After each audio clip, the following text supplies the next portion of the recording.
If he goes to another club and succeeds, I wouldn't be surprised. People just want to see a little bit of something from Amorim. It's now on the hands of Ruben Amorim. Welcome back to the channel, ladies and gentlemen, for another Switch to Play video. And as always, I'm joined here to my left, my co-host Naeem. Man, how you feeling? Feeling good, bro. Feeling like I'm ready to talk about Manchester United. We do this every week at this point. Let's be honest. We have dropped a decent amount of content on Manchester United for the wrong reasons. Yeah, but like, hey, if you don't want to be talked about, play good. Yeah, you know what I'm saying. But we won't be talking about them in a bad light, or maybe in a good light. Some Manchester, it could be good. It could be looking up for Manchester United. Of course, a lot of news came out today. Obviously, we talked about the Ballon d'Or, but Erik Ten Hag has officially been sacked after a long era of, a lot of ups and downs for Manchester United under Erik Ten Hag, but it's over. It has been finished after was that Saturday or Sunday's loss against West Ham. Yep. That was the last straw for Ineos and Manchester United's owners, and now it's looking like they're trying to get a new man in. So we're gonna go through Twitter and look at some of the reactions that people are having, because I think we're gonna see a lot of memes here and a lot of it's gonna be a lot. It's gonna be a lot more memes than actual people saying stuff. But obviously, you guys, thank you for the memories, Erik Ten Hag. This is 7-0. 7-0. I mean, it's insane. When you think of the Erik Ten Hag era, this is gonna be one of the. It's sad that so many of the moments that you think of immediately are things like this, like 7-0. This is probably the most iconic Erik Ten Hag moment. You know yeah, for sure. Like it's like, oh, freak, man. Ten Hag on his way back to Ajax after giving them 30 mil for average players and getting 17 million compensation. What if he actually did that though? Roy Williams. Because Ajax have been really bad like in the past couple of years. Yeah. After he left, so like maybe they say freaking bring him back. He just money laundered. Ten Hag has a case of being one of the worst managers in Premier League history and still left with more trophies than Arteta. Hey man, that's kind of true. Two trophies for Ten Hag. I mean, you can say what you want, but more trophies than Arteta. Ten Hag gets I believe more trophies in 2 years. Yo, he's always Arteta's been there for 6 years. No. Arteta managing 6. So Arteta. Oh. Yeah, Ten Hag's only been there for 3. No, I'm saying that's what I'm saying. Arteta's been there for 6 years. Oh yeah. My fault. I thought you said Ten Hag. 6 years already. I genuinely believe Ten Hag is a very good manager. And will succeed elsewhere. Man United. It's such a difficult task for any manager. It takes an absolute cycle to succeed for this club long term. Very grateful to ETH for the trophies. I'd forgotten what that felt like. Let's be real though. Like Erik Ten Hag. I don't think you say he's a good manager now. He's a good manager. Bro, his reputation's falling off a little bit. His reputation's good. Like I'll be surprised if he gets another like top Premier League job or like. I don't even know what could be next for him. I won't go as far as to say good. I'm not gonna say that, but I will say if he goes to another club and succeeds, I wouldn't be surprised. I would definitely not be surprised. I wouldn't be surprised. The things that he did with Ajax, obviously, like some people might say it was a weaker league, but even in Europe, like he made it to the semifinals with them. Made it very attractive football that he was playing with Ajax. A lot of players came up during that time period. He was responsible for developing. So I do think he's a good manager. I just think United is a very different. Historically, we've seen United as a very post Fergie. In the past 10 years or so, it's just been. Yeah, he did. He made Ajax formidable in Europe, bro. Especially in Champions League, bro. Big teams in that run. Real Madrid, obviously, most notable. Madrid, the biggest one. They should have beat Tottenham, but unfortunately, they collapsed. But our host, I have record actually survived Erik Ten Hag. Yeah, do you know his record? Man United, I don't think have ever lost a game where they've been winning at halftime. Yeah, and everybody was like, Ten Hag's gonna be the first one to ruin it. He's gonna be the first one to ruin that. Somehow it survived. This video is so funny, bro. Oh my god! I don't know if I can play the audio, but because it might be music, but you see the subtitles, bro. Oh my goodness! Like you can use this video in any situation. It's just funny for some reason. Anthony coming out of Ten Hag's bag when he arrives home in the Netherlands. What's next for guys like Anthony? Because I doubt under the next regime, they do bring in Amorim from Sporting, like they're saying they might. Is he gonna be in his plans, Anthony? I do not know if he will be, bro. I don't know because he's just not that guy. Here we gotta think about Ruben Amorim. Amorim is a hugely promising manager who has won silverware with Sporting had a 71.73% win ratio. Erik ten Hag was also usually promising, won silverware with Ajax and had a 73.49 ratio. Remember this if when things get difficult. I can promise you things will get difficult, especially with this current squad. It's just up to like how much time he gets and how I feel like Ten Hag. The thing about him was he showed very little willingness to like actually adapt and like change his game. Yeah. Maybe Amorim, even if he does struggle, what you want to see is just positives. Like is he switching things up? Is he changing the game plan, or is he just gonna be stagnant for 2-3 years like Ten Hag? I think this year like people just want to see a little bit of something from Amorim, right? Especially just like improve on what they barely have done. Identity, like show us like do we have a certain way of playing? And then next year when he gets a full transfer window, he probably get judged like a lot more. Gets players in. Yeah. We'll see, man. He was. This is on Ten Hag. He was the butt of a lot of jokes, but Erik ten Hag should be proud of his medals. It's been 4 years for Arsenal, 16 for Spurs, Newcastle. So we're comparing Newcastle to Man United. 69, Villa 28, Everton 29, Ipswich 43. While Fulham, Brighton, Brentford, Bournemouth, and Palace have never won a major. So what just happened to the big six? Read the replies to that. Let me see what people are saying in response to that. There's got to be. Yeah. We finally compare. We're not doing that right now. No, I don't even want to mention £600 million in 3 seasons, though. Comparing his achievements to Newcastle and Spurs rather than City and Liverpool speaks volume of how much we regressed. Bro, how are you gonna sit there? Ipswich just came up. Ipswich is, this guy just compared United to Ipswich Town. Bro, that's insane. Yo, that's insane. Yo. That's insane. We moving past that, bro. Come on, bro. Now playing with kids and not going to. But last thing coming from injury, thinking Ten Hag had a hair transplant. Yeah, crazy.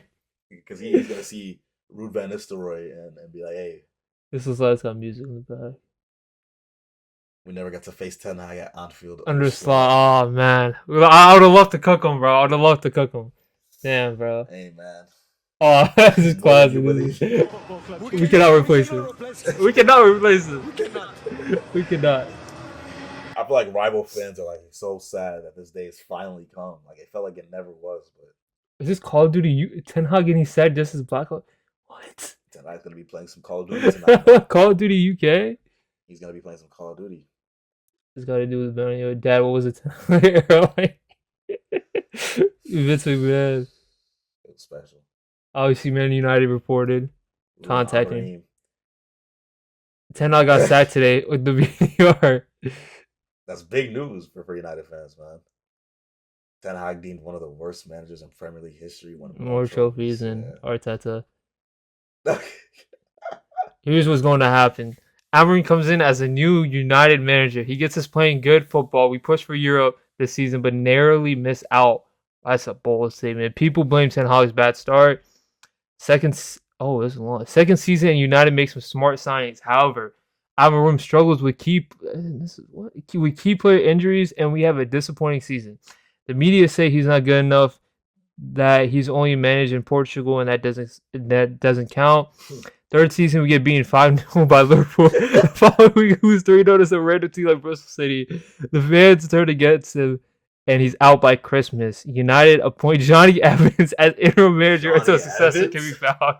No, this is funny. This is funny. I ain't gonna lie, though. Listen, if Amorim comes in and he starts playing well, we can't overreact. We can't be too hasty because this is something that we like. The fact that he's typed this whole thing up, like we've seen this happen before, bro. With Ole, with Ten Hag, we just gotta give the guy time and let's not do the whole he's only managing Portugal thing because I feel as you can't do that to a new manager that's coming in. You can't say that. Klopp only managed in Germany. Pep had like the best. Oh yeah, Pep's not a good example. He doesn't count. But I mean, Jose Mourinho before he came to England, he was only in Portugal with Porto. Like we can't do this like after one season, bro. Let's just see what happens. You know what I'm saying? I hope I'm as a complete neutral. I hope he does well because this is bad. I want to see this. So Ronaldo, Ballon d'Or, and the best are losing credibility. What does that mean? I guess he was just talking about the Ballon d'Or, but then Freddie goes on to say Ronaldo's 2 most controversial takes proved right within 6 hours. Ten Hag sacked and Vinny getting robbed of his Ballon d'Or. He's never wrong, just too far ahead. of the curve for people to understand it immediately. Obviously, this is pointing to his fallout with Ten Hag that eventually made him leave to Al Nassr. This was like 2 years ago, I believe. The trophies, they're saying Ten Hag won more trophies during this time period than Cristiano Ronaldo did. I just don't see the argument, man. But like, you remember what he said about Ten Hag? Like, I have no respect for him, or he has no respect in the locker room because he thinks he's bigger than the club. You know what I'm saying? Like, you know, it's unfortunate, Ronaldo. You know what I'm saying? But all right.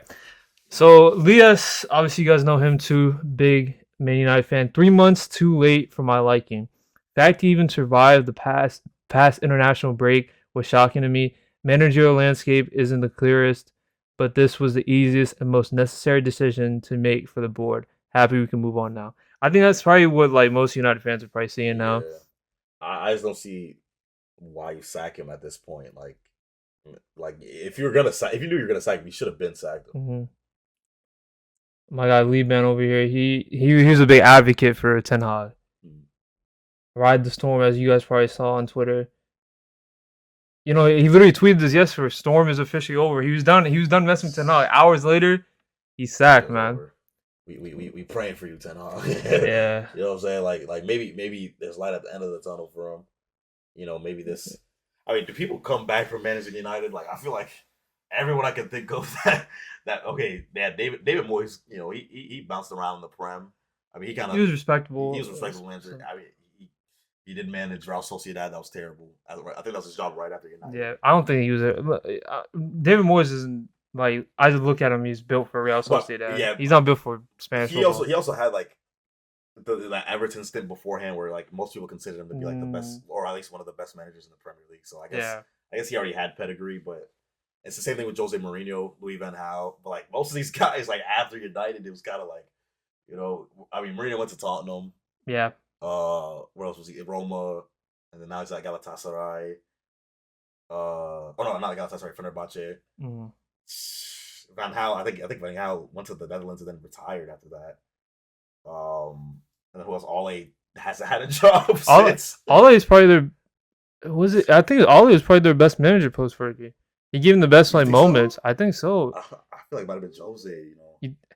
Oh yeah, okay, no, Jose first and then Ole. Ole probably second. I forgot about Jose, yeah.